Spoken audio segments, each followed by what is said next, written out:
శ్రీ విఘ్నేశ్వరాయ నమః. ఓం శ్రీ మాత్రే నమః. ఓం శ్రీ గురుభ్యో నమః. ఓం శ్రీ సద్గురు అంతర్ముఖానంద వేదవ్యాస భట్టారక జగద్గురు శ్రీ కృష్ణ పరబ్రహ్మణే నమః. శ్రీమద్దేవి భాగవత మహత్యం భాగం. నిన్న మొన్న లైన్ తప్పు వేసాను. ఈరోజే 227. నిన్న 226 అయితే 27 అని వేసాను. ముందు రోజు కూడా 25 అయితే 26 వేసాను. ఆ రెండు తప్పు వేసాను. ఇది 227వ భాగం, నవమ స్కందం, అధ్యాయం 49, రాధిక ఆరాధన అంట. నారాయణ మహర్షి, ప్రకృతి శక్తుల ఉపాఖ్యానాలన్నీ చెప్పావు. భుక్తి ముక్తి ప్రదాలు విని ఆనందించాను. వేదాలలో నిగూఢంగా ఉన్న 2 ఉపాఖ్యానాలు మిగిలిపోయాయి. వాటిని కూడా నీ ముఖతః వినాలని ఉంది. రాధాదేవి, దుర్గాదేవి, వీరి మహిమలు ఇప్పటికే చాలా చెప్పావు. చరాచర జగత్తంతా వారి అంశయే అని తెలుసుకున్నాను. కానీ వారిని పూజించే విధానం ఏమిటో తెలియజెప్పలేదు. అదొక్కటి చెప్తే విని తరిస్తాను. నారదా, ఈ ఉపాఖ్యానం ఇంతవరకు ఎవరూ నన్ను అడగలేదు. ఎవరికి నేను చెప్పలేదు. నువ్వే అడిగావు. నువ్వుకే చెబుతున్నాను. ఇది పరమరహస్యం. సారాత్ సారం, పరాత్ పరం. గోప్యంగా ఉంచాలి. ఎవరికి పడితే వారికి చెప్పేయకూడదు సుమా. జగదృష్టికి మూల స్వరూపునుడు 2. ఒకరు ప్రాణశక్తి, ఒకరు బుద్ధిశక్తి.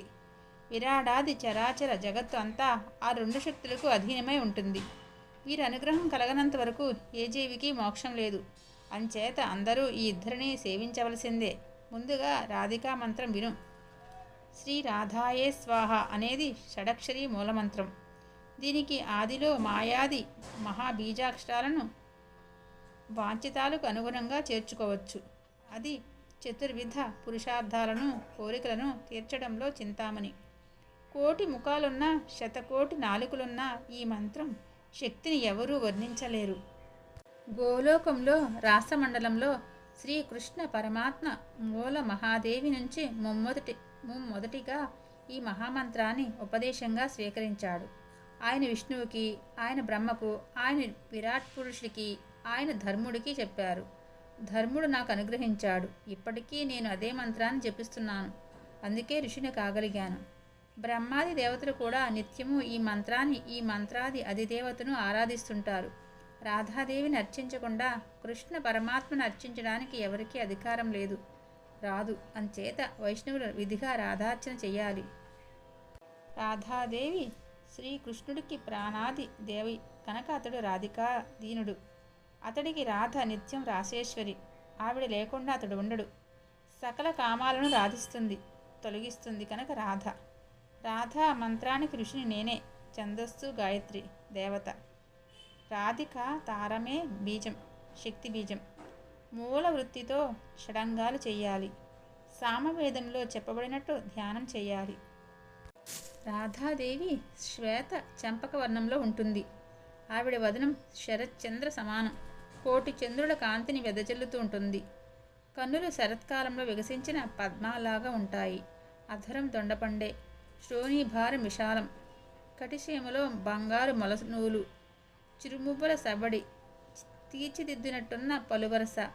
మల్లి మొగ్గలు ఏరి పేర్చినట్టుంటుంది. తెల్లని చీర.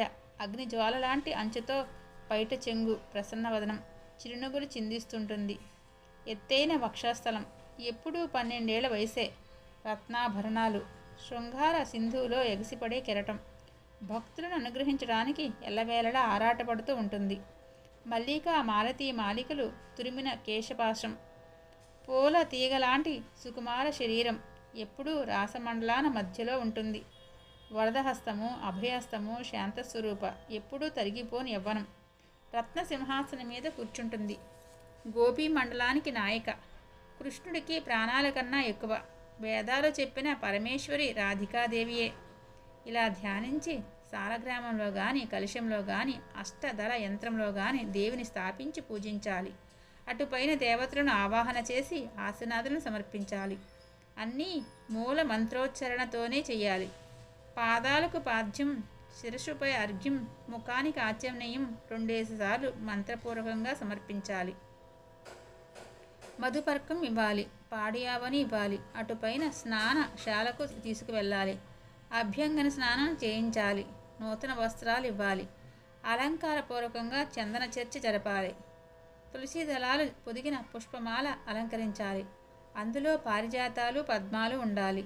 ఈ అర్చన అయ్యాక పరివార దేవతలకు అర్చించాలి. నాలుగవ దిక్కులు నడుమ అంగపూజ చేయాలి. అష్టతల పద్మంలో దక్షిణావర్తంగా పరివార దేవతలను నిండపాలి.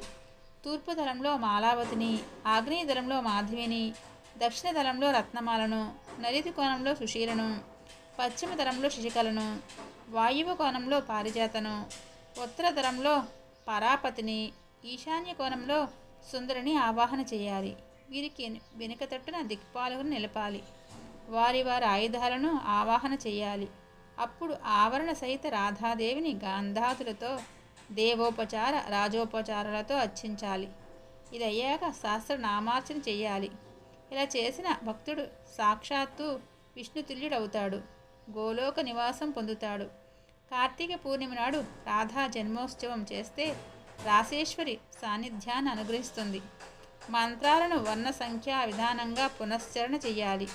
దశాంశం తిలాహోమం చేయాలి. ఇంకా రాధా స్తోత్రం ఏమిటంటే,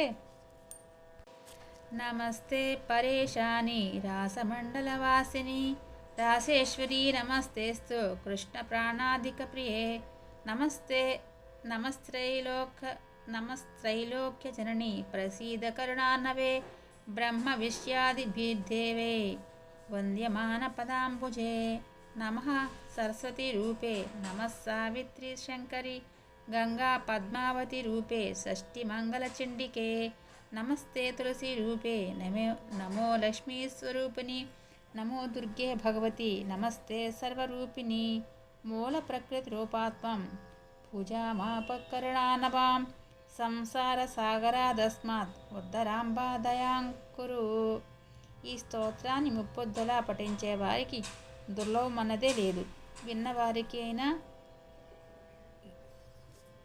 సకల కోరికలు తీరుతాయి.